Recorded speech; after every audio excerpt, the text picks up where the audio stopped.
नमस्कार विद्यार्थियों, आज हम मनु के राज्य, राजा एवं सप्तांग संबंधी विचारों पर चर्चा करेंगे। मनु प्राचीन अध्ययन के अनुसार मनु मानव जाति का जनक कहा जाता है। वह प्रथम विधिवेता के रूप में भी जाना जाता है। वेदों के अनुसार वह सृष्टि का रचयिता, मानव जाति का पिता के रूप में जाना जाता है।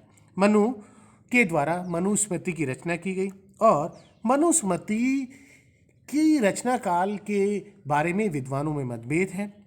मनुस्मृति को धर्मशास्त्र की आधारशिला के रूप में भी जाना जाता है।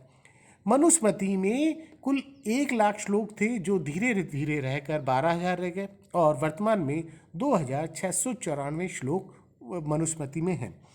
मनुस्मृति में राजनीतिक व्यवस्था, सामाजिक व्यवस्था, अर्थव्यवस्था, न्याय, दंड, विदेश नीति के बारे में चर्चा की गई है। आज हम मनु के राज्य संबंधी विचारों पर चर्चा करते हैं। राज्य की उत्पत्ति के संबंध में मनु का विचार है। राज्य की जो उत्पत्ति है वह देवताओं के द्वारा हुई है। देवीय सिद्धांत को मनुस्मृति में अपनाया गया है। राजा में देवताओं के गुण हैं।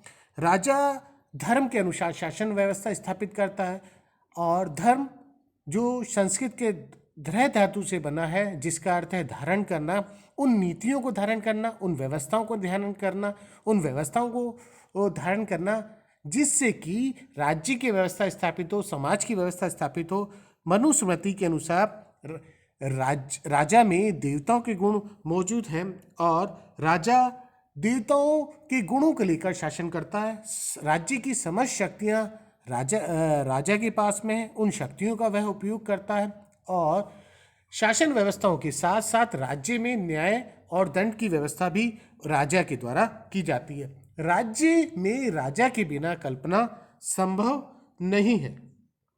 राजा के लिए कौन कौन से आवश्यक गुण हैं उस पर भी मनुस्मृति में चर्चा की गई है। राजा में सबसे प्रमुख कार्य प्रजा की रक्षा करना, प्रजा का कल्याण करना, साथ में राजा वीर, योग्य, ईमानदार, कर्तव्यपरायणता के साथ साथ वह वेदों का ज्ञाता, तीनों विधाओं का जानकार। राजा में देवताओं के गुण भी मौजूद हैं। वह सूर्य, यम, कुबेर, इंद्र, वरुण, पवन, अग्नि आदि गुणों को लिए होता है। इन गुणों की राजा में प्रधानता होती है। राजा में देवताओं के तत्व मौजूद होने के कारण उसे देवताओं के समान माना गया है। राजा को कुछ कार्य निषेध के रूप में भी मनुस्मृति में चर्चा की गई है कि राजा को कौन से कार्य नहीं करने चाहिए। राजा को दिन में नहीं सोना चाहिए, जुआ नहीं खेलना चाहिए, किसी की निंदा नहीं करनी चाहिए, मादक द्रव्यों का सेवन नहीं करना चाहिए, नाचना गाना ना तो सुनना चाहिए ना देखना चाहिए।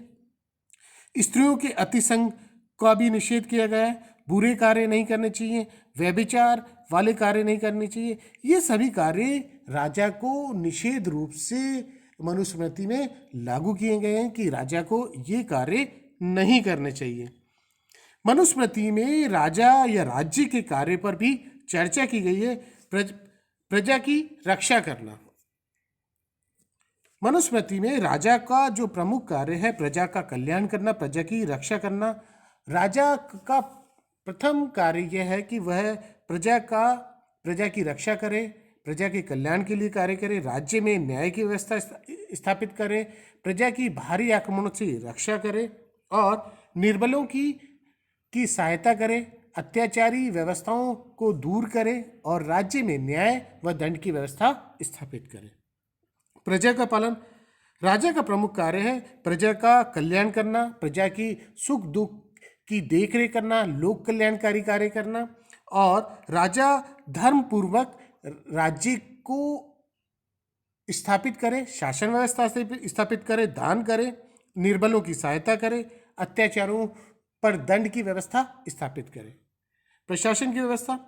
राजा को प्रशासन की व्यवस्था करनी चाहिए। प्रशासन में योग्य मंत्री हों, योग्य मंत्रियों की नियुक्ति, मंत्रियों के परामर्श से शासन व्यवस्था संचालित करे। समस्त प्रशासन व्यवस्था राजा के नेतृत्व में कार्य करे और प्रशासन का मुख्य कार्य लोक कल्याणकारी हो, शासन व्यवस्था स्थापित करे, धर्म के अनुसार शासन व्यवस्था स्थापित करे।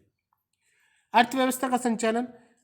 राजा के द्वारा अर्थव्यवस्था का संचालन किया जाना चाहिए। कृषि उत्पादन को बढ़ावा देना चाहिए, व्यापार को बढ़ावा देना चाहिए, व्यापारियों के हितों का ध्यान रखना चाहिए, व्यापार और अर्थव्यवस्था को इस प्रकार से संचालित करे कि राज्य का जो कोष है वो हमेशा भरा रहे। सामाजिक व्यवस्था का नियमन। मनुस्मृति में समाज को 4 वर्णों में विभाजित किया है। प्रत्येक व्यक्ति इन वर्ण के अनुसार अपने कर्तव्यों का पालन करे। मनुस्मृति में जो 4 वर्ण की व्यवस्था की गई है, ब्राह्मण, क्षत्रिय, वैश्य, शूद्र, इन वर्ण व्यवस्था के आधार पर, इन चारों वर्ण व्यवस्था के आधार पर प्रत्येक व्यक्ति अपने कर्तव्यों का पालन करे। वर्ण व्यवस्था समाज में महत्वपूर्ण आधार के रूप में मनुस्मृति पर चर्चा की गई है।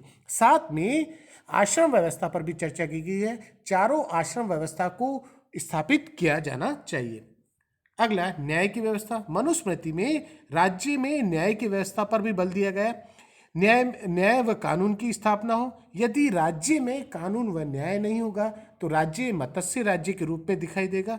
प्रत्येक व्यक्ति न्याय व्यवस्था स्थापित करने के लिए अपने कर्तव्यों का पालन करे और राजा न्याय व्यवस्था का, दंड व्यवस्था का प्रमुख मुखिया है, स्वामी है। वह राज्य में न्याय और कानून व्यवस्था की स्थापना के लिए निरंतर कार्य करे। अगला, परराष्ट्रों से संबंध। मनु के द्वारा पड़ोसी राज्यों के साथ संबंध स्थापित करने के लिए, अन्य राज्यों के साथ संबंध स्थापित करने के लिए अपने विवेक का, अपनी युक्ति का प्रयोग करे।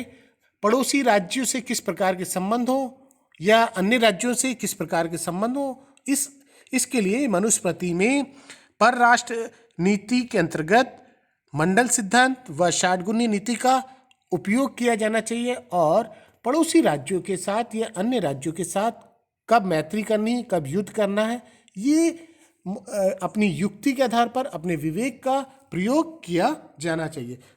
मनु ने राज्य के संबंध में निम्नलिखित विचार प्रस्तुत किए हैं। अगला है राज्य का सप्तांग सिद्धांत। राज्य का जो निर्माण है वो 7 अंगों से मिलकर बना है। मनु के अनुसार इसमें जो सबसे प्रमुख है स्वामी या राजा। राज्य की समस्त व्यवस्था राजा के हाथों में केंद्रित हो, वह राज्य का मुखिया है, स्वामी है और राज्य की स्वामी के बिना, राजा के बिना कल्पना नहीं की जा सकती।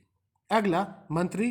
राज्य की सहायता के लिए योग्य व अनुभव मंत्री हो और इनकी नियुक्ति राजा के द्वारा हो। वह राजा को समय समय पर आवश्यकता अनुसार परामर्श दे। राजा मंत्रियों के परामर्श के अनुसार कार्य करे। मंत्री अपनी प्रशासनिक व्यवस्थाओं की जिम्मेदारी निभाए और राज्य के कल्याण के लिए, राज्य के विकास के लिए कार्य करे। पुर का अर्थ किला है।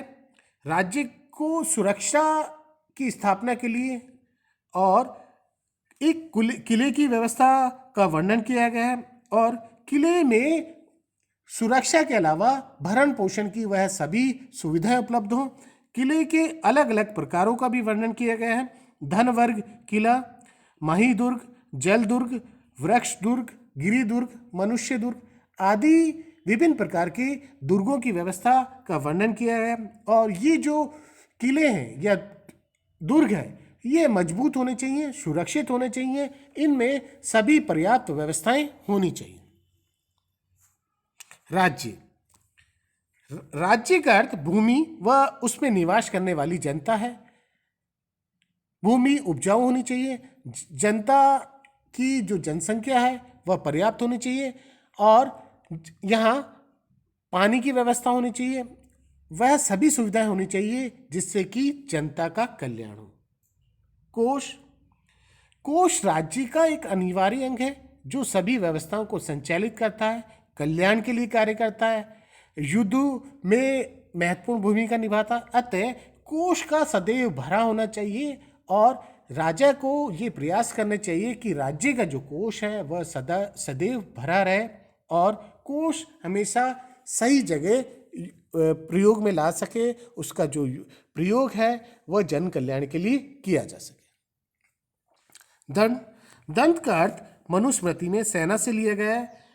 सेना मजबूत होनी चाहिए, वह युद्ध में आवश्यकता अनुसार उसकी संख्या होनी चाहिए, साथ में सेना के अलग अलग भाग होने चाहिए। हाथी सेना, रथ सेना, पैदल सेना, अश्व सेना। ये जो सेना है वह एक मजबूत श्रेणी में होनी चाहिए जो राज्य की रक्षा कर सके।